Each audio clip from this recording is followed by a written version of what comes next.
আপনারা কি একটা পাসপোর্ট বানাতে যাচ্ছেন? তাহলে এখন অফিসে গিয়ে না, এখন মোবাইলে বা কম্পিউটারে বসে আপনারা পাসপোর্ট বানাতে পারবেন। আজকে আমি এই ভিডিওতে দেখাবো আপনারা কীভাবে অনলাইনে কম্পিউটারের মাধ্যমে পাসপোর্ট বানাবেন। এর জন্য আপনার প্রয়োজন একটা কম্পিউটার বা একটা মোবাইল, যে কোনো একটা দিয়ে আপনি কাজ করতে পারবেন। প্রথমে আমার এই ভিডিওটা ফলো করবেন, তাহলে আপনারা বুঝতে পারবেন। প্রথমে গুগলে গিয়ে সার্চ করব পাসপোর্ট বা পাসপোর্ট, এটা লিখলে চলে আসবে। তারপর আমরা এই ওয়েবসাইটে ক্লিক করব। ওয়েবসাইটে ক্লিক করার পর আমাদের সামনে এরকম একটা ইন্টারফেস আসবে। এরপর আমরা অ্যাপ্লাই অনলাইন ফর পাসপোর্টে ক্লিক করব। এরপর স্টেপ 1-এ এখানে বলা হয়েছে আপনি কি বাংলাদেশ থেকে পাসপোর্টটি আবেদন করতেছেন। যদি হয় তাহলে আমরা ইয়েস দিব, না হলে নো দেব। এখানে ইয়েস দেওয়া আছে।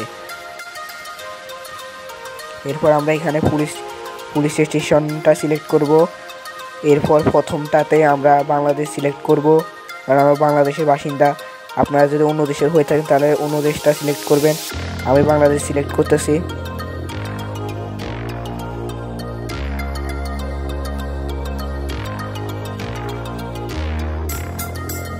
এখানে স্টেপ 2-এ বলা হয়েছে আমার একটা ব্যবহৃত ইমেল অ্যাড্রেস দেওয়ার জন্য।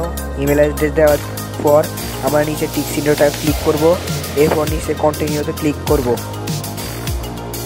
পরে স্টেপ 3-তে এখানে কিছু নিয়ম আছে।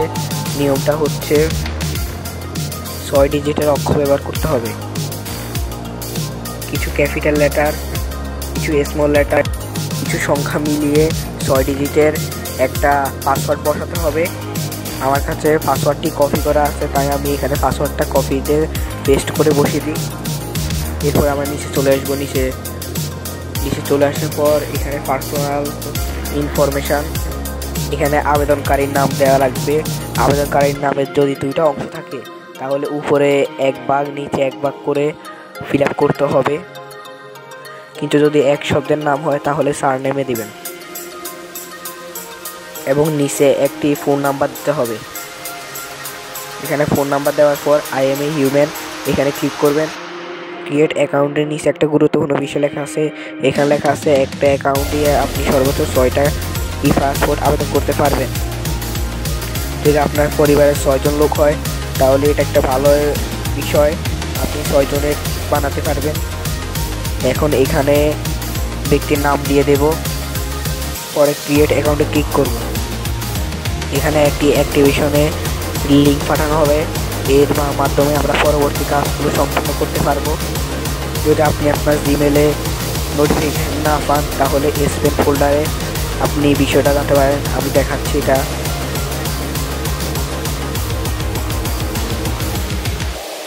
এই যে দেখেন, আমি ইমেলে ঢুকলাম। এখানে প্রথমে একটা নোটিফিকেশন আছে।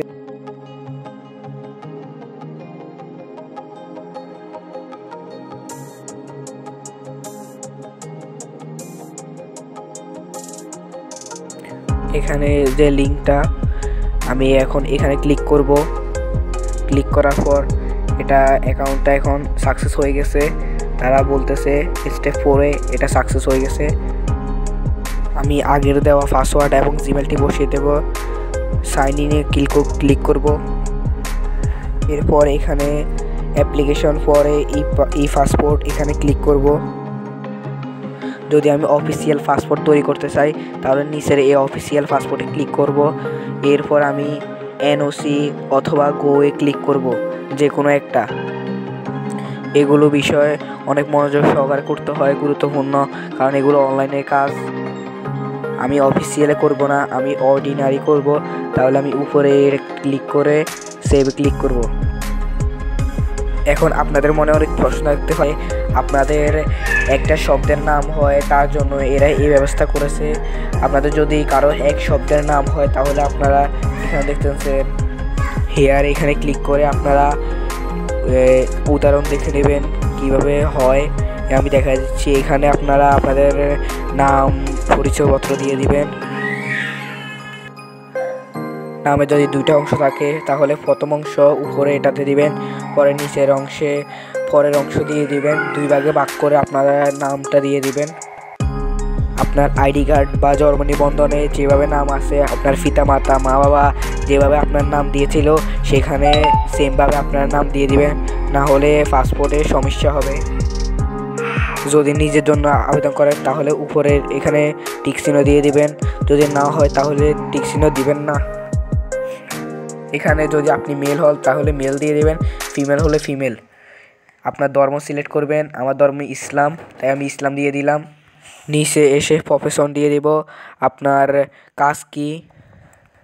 এখানে আমি আবারও ধর্ম সিলেক্ট করে নিলাম, এখানে অনেক ধর্ম আছে, এখানের মধ্যে আমি ইসলামটা সিলেক্ট করে নিব,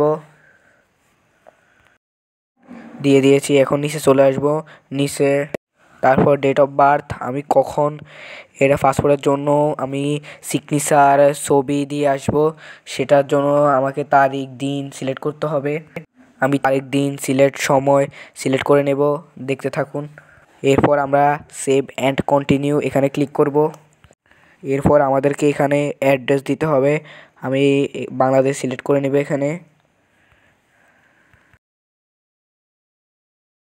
এখানে ভিলেজ দিয়ে দিতে হবে, যদি রোড কনস্ট্রাকশন থাকে তাহলে সেটা দিয়ে দিবেন, না থাকলে নেই, দেওয়া লাগবে না।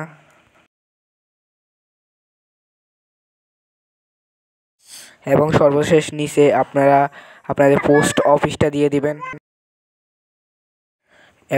এবং এখন পুলিশ স্টেশনটা সিলেক্ট করে নেওয়ার পর নিচে যদি আপনার বর্তমান ঠিকানা বা স্থায়ী ঠিকানা একই হয় তাহলে আপনার এই টিক চিহ্নটি দিয়ে দেবেন। টিক চিহ্ন দিলে আপনার বর্তমান এবং স্থায়ী ঠিকানা একই হয়ে যাবে। পরে আবার সেভ অ্যান্ড কন্টিনিউ ক্লিক করব। এখানে আপনার আইডি নাম্বারটি দিয়ে দিবেন, আপনি এমনভাবে লিখবেন যেন ভুল না হয়, ভুল হলে পাসপোর্টটি হবে না, এটার জন্য অনেক সমস্যা হবে। যদি আপনার বয়স 18 বছর নিচে হয়, যদি আপনার আইডি কার্ড না থাকে তাহলে আপনি জন্ম নিবন্ধন দিয়ে করে নেবেন।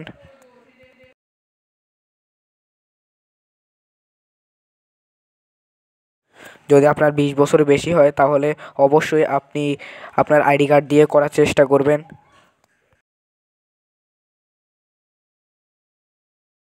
এখানে আমার তথ্যটি সঠিক হয়েছে তাই এখানে টিক চিহ্ন এসেছে, যদি আপনাদের ভুল হয় তাহলে আসবে না। এরপর এখানে তথ্য 3টা আছে, আপনি যদি আগেও পাসপোর্ট করে থাকেন, না করে থাকলে আপনি ক্রস চিহ্ন এটাতে ক্লিক করবেন। এটা হচ্ছে আপনি আগে পাসপোর্ট করেন নাই, তাই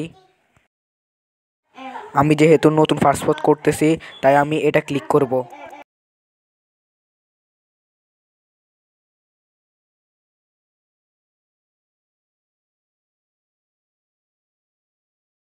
যদি আপনার অন্য দেশের পাসপোর্ট থাকে তাহলে নিচের এটা ক্লিক করবেন ইয়েসে, তারপর আপনার ওই দেশের ইস্যু যা থাকে এখানে পূরণ করে দেবেন। কিন্তু আমার অন্য দেশের নেই, তাহলে আমি নোটা ক্লিক করে সেভ অ্যান্ড কন্টিনিউ ক্লিক করব।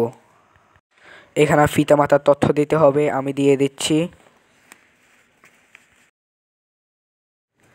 যদি পিতা মাতার অপশন না থাকে তাহলে, যদি আপনি না জানে থাকেন তাহলে আননোন এখানে ক্লিক করে দেবেন।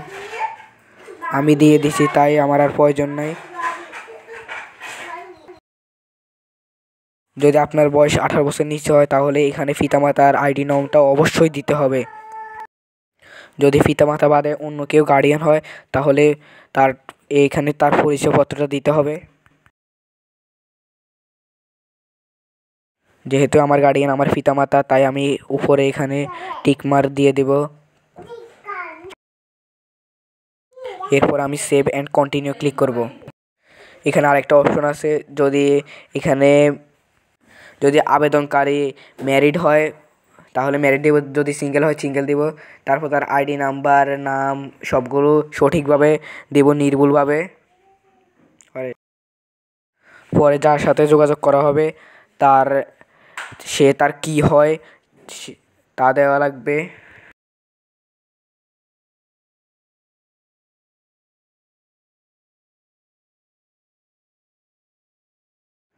আমি এখানে ফাদার রাখবো, যেহেতু আমি ফাদারে ইনফরমেশান দিয়েছি তাই আমি ফাদার দিয়েছি, আপনারা অন্য কিছু দিতে পারেন। পরে এখানে আমি ঠিকানা আগের মতো সিলেক্ট করে নেব।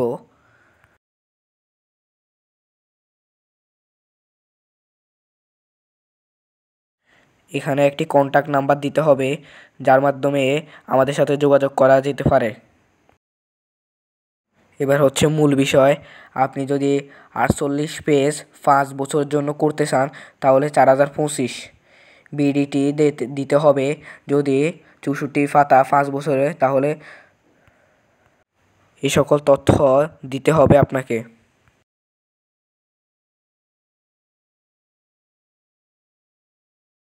তারপর আমি এগুলো সিলেক্ট করে সেভ অ্যান্ড কন্টিনিউ ক্লিক করব।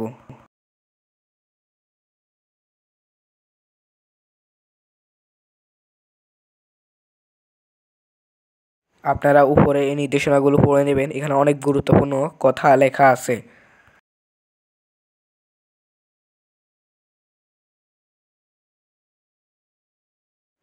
আমি উপরে এটা সিলেক্ট করেছি কারণ এটাতে আমার পাসপোর্টটা আসতে 20 থেকে 25 দিন দেরি হতে পারে।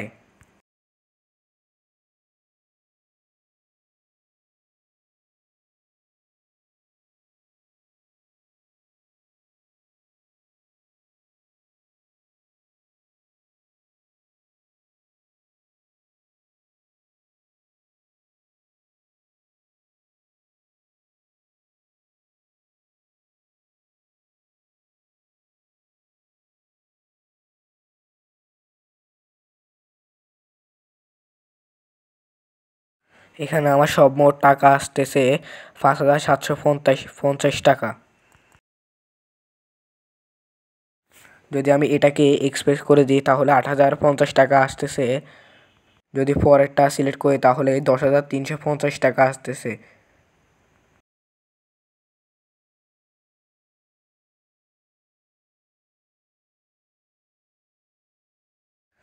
আমি প্রথমটাই সিলেক্ট করব। তারপর সেভ অ্যান্ড কন্টিনিউ ক্লিক করার পর আমার সামনে এরকম একটি ইন্টারফেস আসবে। আমি যদি এখানে উপরে এডিট অপশন আছে, যদি আমার এখানে কোনো কিছু ভুল হয় তাহলে আমি এডিটে ক্লিক করে আমি এটা আবার সংশোধন করতে পারবো। এরপর নিচে আসার পর এখানে আমাদের এই শপথে ক্লিক করতে হবে, এটা আমরা মেনে চলবো। এরপর কনফার্মে ক্লিক করব।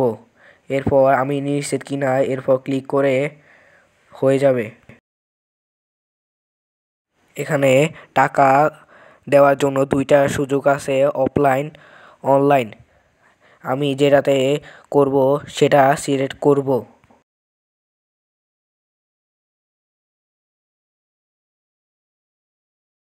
আমি অফলাইনে সিলেক্ট করব কারণ এটা অনেক সুবিধাজনক।